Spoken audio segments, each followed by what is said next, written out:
Cricket की दुनिया यानी गेम ऑफ क्रिकेट में आपका स्वागत है।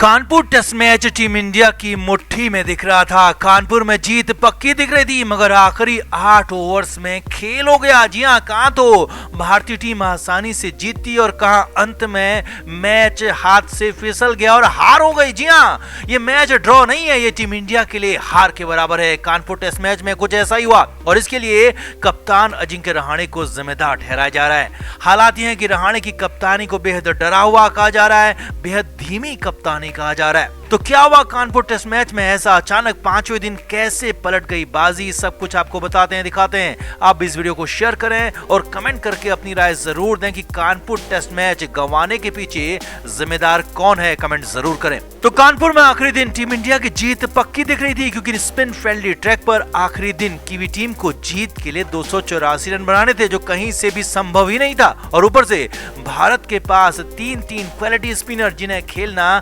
अच्छों की बात नहीं है। मगर कीवियों ने मैच ड्रॉ करा लिया, जो भारत के लिए बेहद शर्मनाक है। और ये ड्रॉ हार से कम नहीं है और कीवियों के लिए जीत से कम नहीं। तो 5वें दिन का खेल शुरू हुआ, लेकिन कीवी टीम ने कोई विकेट शुरुआत में नहीं गिरने दिया।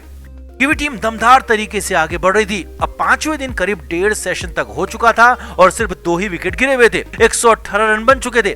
हालांकि जीत की संभावना अभी भी नहीं थी, लेकिन 1.5 सेशन निकालने पर मैच ड्रॉ हो जाना था। लेकिन इसके बाद पहले रवि अश्विन ने स्ट्राइक कर दी और कीवी टीम को बड़ा झटका दिया, और उसके बाद जडेजा ने एक के बाद एक झटके पर झटके कीवी टीम को देते रहे।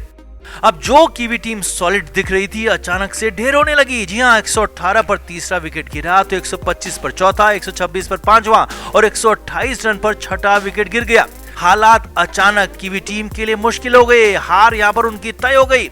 इसके बाद भी विकेट गिरते चले गए और 90वें ओवर में 155 रन पर न्यूजीलैंड का 9वां विकेट भी आउट हो गया। और अब तो जीत पक्की थी, क्योंकि अभी भी 8 ओवर का खेल बाकी था। टीम इंडिया को सिर्फ 1 विकेट की दरकार थी और सामने थे 11वें नंबर के खिलाड़ी एजाज पटेल। मगर यहीं पर रहाणे ने दिखा दिया कि वो कितने नौसिखिए, कितने डरे हुए और कितने पिछले कदम पर चलने वाले कप्तान है। 90वें ओवर में जडेजा ने कीवी टीम को 9वां झटका दिया और जडेजा जबरदस्त लय में दिख रहे थे। 4 विकेट तब तक ले चुके थे, लेकिन यहीं पर रहाणे ने जडेजा से सिर्फ 1 ओवर कराया और जडेजा को बदलकर अक्षर को बॉल थमा दी, और फिर अक्षर को हटाकर अश्विन को बॉल दे दी, और फिर अश्विन को भी हटाकर फिर जडेजा। और आखिरी 8 ओवर्स में रहाणे ने ऐसे ही गेंदबाजों को बदल बदल कर ऐसी खिचड़ी बनाई कि 11वें नंबर का बल्लेबाज भी आसानी से इन 3 क्वालिटी स्पिनर्स को खेल गया। अब कोई भी गेंदबाज दबाव बना पाता, लय में आ पाता, उससे पहले ही रहाणे उसे हटा देते। और रहाणे ने आखिरी 8 ओवर्स में बेहद अजीबोगरीब अंदाज में कप्तानी की और मैच को गंवा दिया। आखिरी 8 ओवर में कीवी टीम का एक भी विकेट नहीं गिरा और न्यूजीलैंड ने मैच को ड्रा करा लिया और भारत के जबड़े से मैच को छीन लिया। यही नहीं, रहाणे की धीमी और डरी हुई कप्तानी दूसरी पारी की बैटिंग में भी दिखी, जब रिद्धिमान साहा और अक्षर पटेल बल्लेबाजी कर रहे थे। दोनों ही बेहद धीमी बैटिंग कर रहे थे और बिना कप्तान की मर्जी के संभव ही नहीं है। यानी कि कप्तान ने वहां पर भी फास्ट और विनिंग अप्रोच दिखाया होता और दोनों से तेज बैटिंग कराई होती तो लक्ष्य कुछ बड़ा होता, कुछ आउट करने के लिए ओवर ज्यादा मिलते, मगर ऐसा कुछ भी नहीं हुआ। डरे हुए कप्तान अजिंक्य रहाणे ने डरी हुई कप्तानी की और जीता हुआ मैच भारत के हाथ से फिसल गया, मैच ड्रॉ हो गया। दिग्गज सुनील गावस्कर ने तो यहां तक कह दिया कि रहाणे को कप्तानी में अभी बहुत कुछ सीखना बाकी है। रहाणे को ज्यादा आक्रामक होना होगा। बिना आक्रामकता के आप टेस्ट मैच नहीं जीत सकते, ऐसी अप्रोच से तो बिल्कुल भी नहीं। तो कुल मिलाकर बाकी खिलाड़ियों ने खेल तो अच्छा दिखाया, लेकिन कप्तान अजिंक्य रहाणे ने ना खेल अच्छा दिखाया और ना ही कप्तानी अच्छी की, जिससे मैच ड्रॉ हो गया, भारत के हाथ से फिसल गया। और ये ड्रॉ मैच टीम इंडिया के लिए शर्मनाक हार से कम नहीं है। तो आपका इस करारी हार पर, इस शर्मनाक खेल पर क्या कहना है, कमेंट जरूर करें, वीडियो को शेयर भी करें। तो टीम इंडिया ने पहली पारी में 345 रन बनाए तो लग रहा था कि कीवी टीम को 150 के आसपास ढेर कर देंगे और बड़ी जीत मिलेगी, लेकिन हालात ये रहे कि कीवी टीम के दोनों ही ओपनर्स ने 150 रन बना दिए। जी हाँ, 150 रन के पार टीम पहुंच गई, कोई विकेट नहीं गिरा और ऐसा पिछले कई सालों में यहाँ पहली बार हुआ। जब अपने घर में टीम इंडिया की बुरी हालत हुई तो कीवी खिलाड़ी ही भारत के बल्लेबाजों के, भारत के खिलाड़ियों के मजे लेने लगे और कीवी ऑलराउंडर ने तो यहाँ तक कह दिया कि भारतीय टीम अब अपने घर में DRS लेने से ही बैन कर देगी। असल में कीवी ओपनर टॉम लैथम को पहली पारी में अंपायर ने 3 बार आउट दिया और हालात ये रहे कि तीनों ही बार टॉम लैथम ने डीआरएस लिया और अपना विकेट तीनों ही बार बचा लिया। जी हां, 3 बार अंपायर ने टॉम लैथम को पवेलियन भेजा, लेकिन टॉम लैथम वापस आ गए और टॉम ने आसानी से अपना अर्धशतक भी लगा लिया।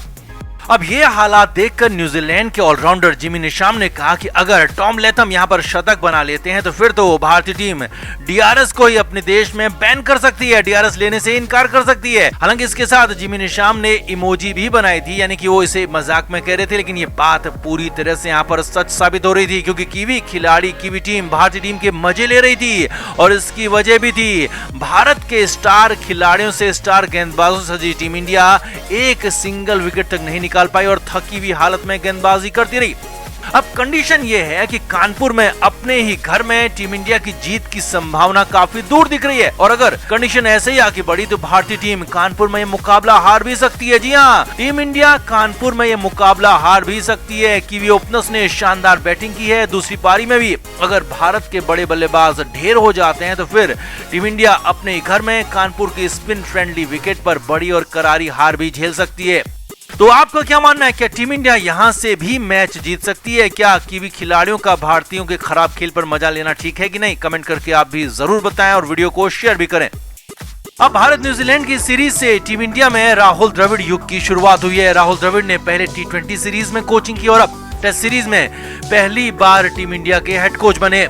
राहुल द्रविड़ ने टीम इंडिया का कोच बनते ही वो सारे बेकार और खोखले नियम कायदे हटा दिए हैं जिनसे टीम इंडिया को फायदे के बजाय नुकसान हो रहा था और सीनियर्स के सम्मान का जो कंगारू प्लान लागू किया है वो कमाल का है, जिसकी हर तरफ चारों तरफ तारीफ भी हो रही है। असल में कानपुर टेस्ट में श्रेयस अय्यर को टेस्ट डेब्यू का मौका मिला और अय्यर को टेस्ट कैप महान खिलाड़ी सुनील गावस्कर ने दी और इस दौरान सुनील गावस्कर ने कुछ बातें भी अय्यर को समझाई और उसके बाद श्रेयस अय्यर ने कैप को चूमा और पहन लिया।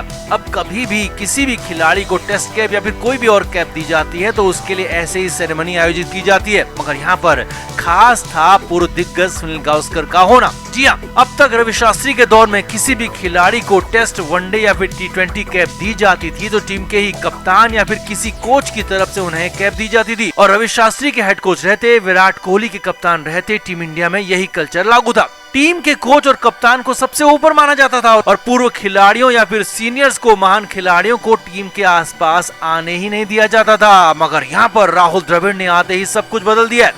पहले T20 सीरीज में जब हर्षाल पटेल को कैप दी गई तो दिग्गज गेंदबाज अजीत अगरकर से हर्षाल को कैप दिलवाई गई और यहाँ पर श्रेयस अय्यर को सुनील गावस्कर ने टेस्ट कैप दिलवाई ताकि उन्हें हमेशा ये मोमेंट याद रहे और हमेशा के लिए श्रेयस अय्यर मोटिवेट होते रहे, नए खिलाड़ी मोटिवेट होते रहे।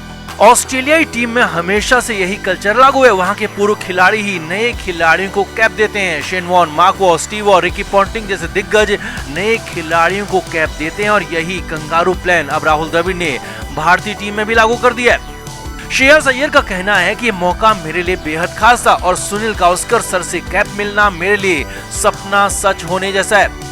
श्रेयस ने यह भी कहा कि राहुल द्रविड़ सर के स्टाइल के वो खासे मुरीद हो गए हैं और राहुल सर को पहले से ही यहाँ पर होना चाहिए था। खुद सुनील गावस्कर ने भी राहुल द्रविड़ की तारीफ की है और कहा कि सीनियर खिलाड़ियों से कैप दिलवाना बेहतरीन आइडिया है और इससे नए खिलाड़ियों को सीनियर्स का सम्मान करना आएगा और वो बदतमीजी से बाहर आते हैं और हमेशा ही एक अच्छा क्रिकेटर बनने के लिए आगे बढ़ते रहते हैं, कोशिश करते रहते हैं। गावस्कर ने कहा कि क्रिकेट जेंटलमैन गेम है और इसमें बदतमीजी नहीं बल्कि सीनियर्स का सम्मान होना चाहिए। गावस्कर ने यह भी कहा कि ऑस्ट्रेलियाई टीम की तर्ज पर यह फैसला शानदार है और राहुल द्रविड़ से पहले भी इस फैसले को लागू किया जाना चाहिए था। यानी कि कुल मिलाकर राहुल द्रविड़ छोटी छोटी बातों को, चीजों को बदल रहे हैं मगर ये बेहद जरूरी है, जो कि टीम इंडिया के लिए, खिलाड़ियों के फ्यूचर के लिए बेहद जरूरी है। और खुद राहुल द्रविड़ चाहते हैं कि उनके नए खिलाड़ी अनुशासित रहें, सीनियर्स का सम्मान करना सीखें और टीम में बदतमीजी का कल्चर बिल्कुल भी ना रहे।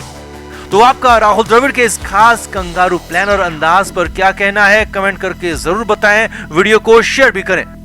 क्रिकेट के हर नए अपडेट के लिए गेम ऑफ क्रिकेट को सब्सक्राइब करें और उसके बाद बेल आइकन को प्रेस करना ना भूलें ताकि सिर्फ आपको मिले गेम ऑफ क्रिकेट की हर खबर सबसे पहले।